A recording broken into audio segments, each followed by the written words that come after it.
Tales of Romance. I'm Mardell, reading The Blue Castle by L.M. Montgomery.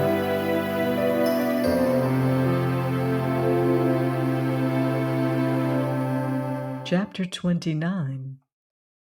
Valancy toiled not, neither did she spin. There was really very little work to do. She cooked their meals on a coal-oil stove, performing all her little domestic rites carefully and exultingly, and they ate out on the veranda that almost overhung the lake. Before them lay Mistawis, like a scene out of some fairy tale of old time, and Barney smiling his twisted, enigmatical smile at her across the table.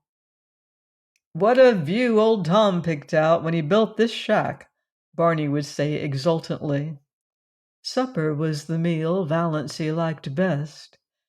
The faint laughter of winds was always about them, and the colors of Mistawis imperial and spiritual under the changing clouds were something that cannot be expressed in mere words. Shadows, too, clustering in the pines until a wind shook them out and pursued them over Mistawis. They lay all day along the shores, threaded by ferns and wild blossoms. They stole around the headlands in the glow of the sunset until twilight wove them all into one great web of dusk. The cats, with their wise, innocent little faces, would sit on the veranda railing and eat the tidbits Barney flung them. And how good everything tasted! Valancy, amid all the romance of Mistawis, never forgot that men had stomachs. Barney paid her no end of compliments on her cooking. "After all," he admitted, "there's something to be said for square meals. I've mostly got along by boiling 2 or 3 dozen eggs hard at once, and eating a few when I got hungry, with a slice of bacon once in a while and a jorum of tea." Valancy poured tea out of Barney's little battered old pewter teapot of incredible age. She had not even a set of dishes, only Barney's mismatched chip bits and a dear big pobbly old jug of robin's egg blue. After the meal was over, they would sit there and talk for hours, or sit and say nothing, in all the languages of the world, Barney pulling away at his pipe, Valancy dreaming idly and deliciously, gazing at the far-off hills beyond Mistawis, where the spires of firs came out against the sunset. The moonlight would begin to silver the Mistawis. Bats would begin to swoop darkly against the pale western gold. The little waterfall that came down on the high bank not far away would, by some whim of the wildwood gods, begin to look like a wonderful white woman beckoning through the spicy, fragrant evergreens, and Leander would begin to chuckle diabolically on the mainland shore. How sweet it was to sit there and do nothing in the beautiful silence, with Barney at the other side of the table, smoking. There were plenty of other islands in sight, though none were near enough to be troublesome as neighbors. There was one little group of islets far off to the west, which they called the Fortunate Isles.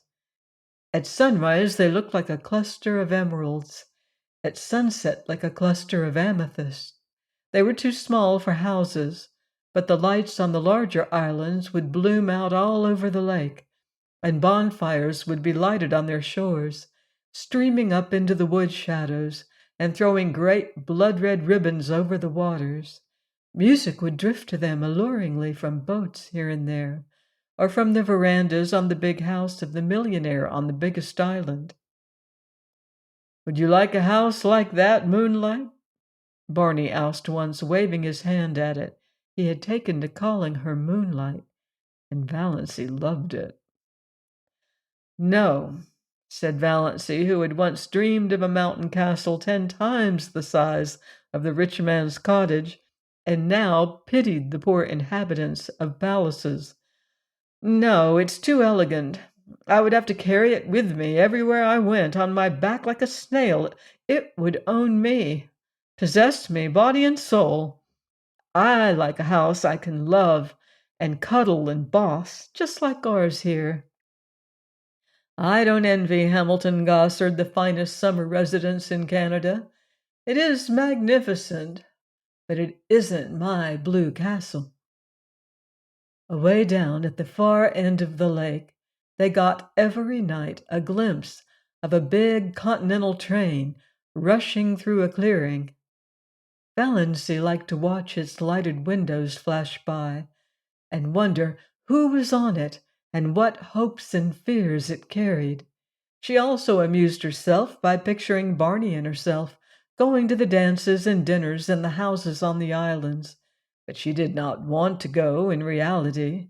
Once they did go to a masquerade dance in the pavilion at one of the hotels up the lake, and had a glorious evening, but slipped away in their canoe before unmasking time, back to the Blue Castle.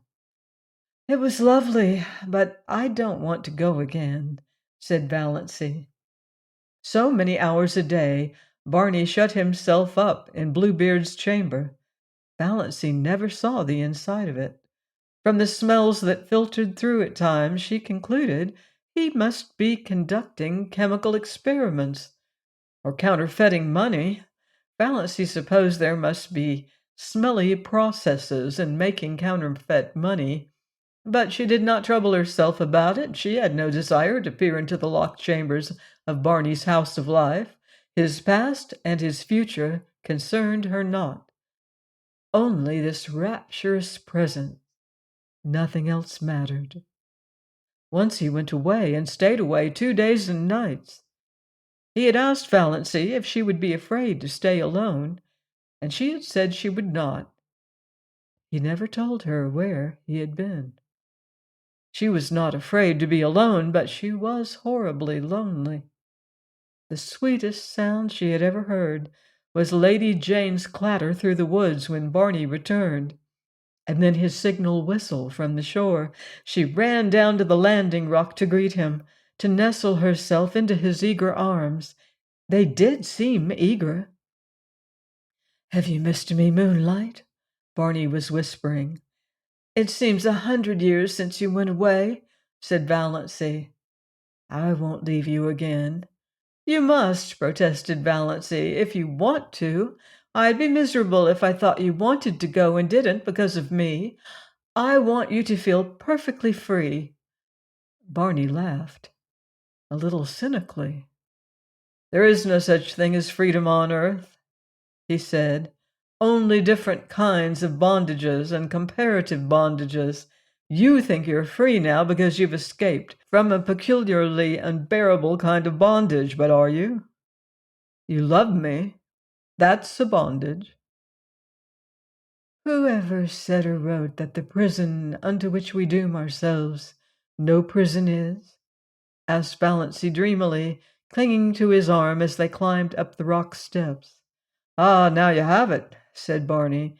"That's all the freedom we can hope for, the freedom to choose our prison. But Moonlight—" He stopped at the door of the Blue Castle and looked about him, at the glorious lake, the great shadowy woods, the bonfires, the twinkling lights. "Moonlight, I'm glad to be home again. When I came down through the woods and saw my home lights, mine, gleaming out under the old pines, something I'd never seen before. Oh, girl, I was glad, glad." But in spite of Barney's doctrine of bondage, Valancy thought they were splendidly free. It was amazing to be able to sit up half the night and look at the moon if you wanted to be late for meals if you wanted to. She who had always been rebuked so sharply by her mother and so reproachfully by Cousin Stickles if she were 1 minute late. Dawdle over meals as long as you wanted to. Leave your crusts if you wanted to. Not come home at all for meals if you wanted to. Sit on a sun-warm rock and paddle your bare feet in the hot sand if you wanted to. Just sit and do nothing in the beautiful silence if you wanted to. In short, do any fool thing you wanted to whenever the notion took you. If that wasn't freedom, what was? Please join me next time for another romantic chapter of The Blue Castle by L.M. Montgomery, here on Love's Tender Flame. Until then, love deeply and live beautifully.